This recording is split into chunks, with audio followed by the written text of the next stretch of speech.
Madam,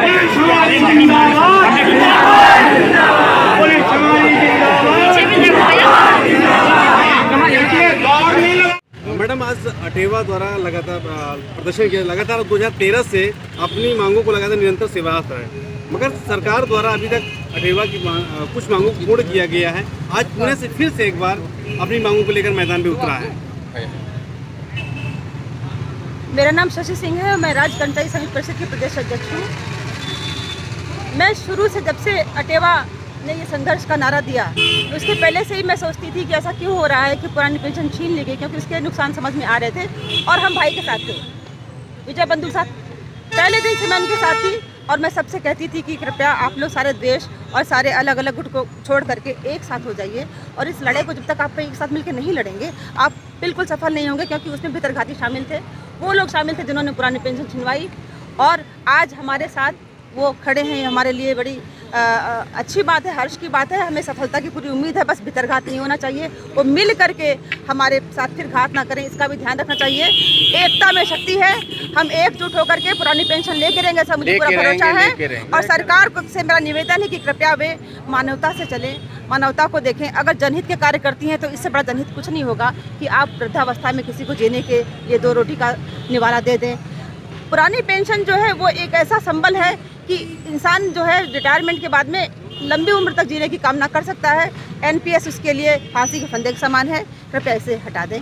धन्यवाद। Sir, लगा पुरानी साथ पेंशन के साथ निजीकरण जो व्यवस्था लागू की गई है, वो तो बिल्कुल, वो निजीकरण इसलिए किया गया है कि न रहेगी नौकरी, न मांगोगे पेंशन।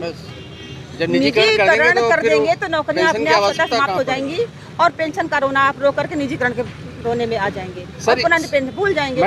निजीकरण, ठेका संविदा की नौकरी जो अब बदल गई है मजदूरी में, वो खत्म होनी चाहिए और पुरानी पेंशन में मिलनी चाहिए। ये हमारा हक है। बिल्कुल। तो क्या लगता है कि आगामी 2022 चुनाव भी लगा है और उसके पहले क्या आपकी मांगों को पूर्ण किया जाएगा? उम्मीद तो कर सकते हैं। देखिए सर, हमारा काम है मांगना।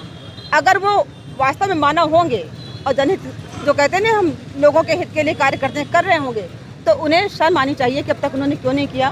उन्हें करना चाहिए। चुनाव तो आए और गए, बहुत गए, लेकिन अब बहुत हो चुका। हम अब एक हो चुके हैं, हमारे सारे संगठन एक हो चुके हैं और उनका पूरा पक्का इरादा है कि हम इस बार हटेंगे नहीं। जब बाद में मरना है तो अभी मर जाएंगे। अगर हमें लाठी चार्ज करिए, कुछ भी चार्ज करिए, हमें कोई डर नहीं इस बात का है, क्योंकि हमें सामने अपनी मौत दिखाई पड़ गई है एनपीएस के रूप में, और हमारा बच्चों का भविष्य निजीकरण के रूप में, ठेका संविदा के रूप में एकदम खत्म हो चुका है। तो जब बाद में खत्म होना है सर, तो अभी लड़ने हमने अपने बच्चों को क्या जवाब देंगे कि हम कर्मचारी नेता थे और हम क्या कर रहे थे। हमारी जवाबदेही बनती, सरकार की जवाबदेही कितनी बनती है, कितनी नहीं बनती, वो समझे। जनता के प्रति, कर्मचारी नेता के प्रति हमारी जवाबदेही बनती है, हमारी जिम्मेदारी है कि उनके हितों को ध्यान में रखें और संघर्ष करके उनके हितों को वापस दिलाएं जो छीन चुके हैं। अंग्रेजों के ज़माने से पेंशन मिल रही थी, कभी नहीं छीनी। आपने आज ऐसा क्या हो गया, पुरानी पेंशन छीन ली। और जब हम बता रहे हैं कि नुकसानदेह है हमारे लिए, ये दवाई ठीक नहीं है, किसान कहता नहीं दवाई हमारे लिए नहीं ठीक है, 3 कानून। हम कहते हैं कि पुरानी पेंशन को जो एनपीएस में बदल दिया, निजीकरण कर दिया, आपने ठेका संविदा कर दिया, ये दवाई हमारे लिए ठीक नहीं है, ये दवाई हमारे लिए आत्मघाती है, ये जहर के समान है, इसको कृपया बंद करें और हमारे अधिकार में दें। एक बात हम भी बोलेंगे। मैं राज्य कर्मचारी संयुक्त परिषद का प्रदेश उपाध्यक्ष हूं और हमारी अध्यक्ष मैडम शशि सिंह जी हैं। आपने कहा पूरी तरीके से हमारी जो परिषद है आपके साथ है और हम अटेवा के साथ हैं। हम ये नहीं समझ पा रहे हैं 2 समान मापदंड क्यों हैं।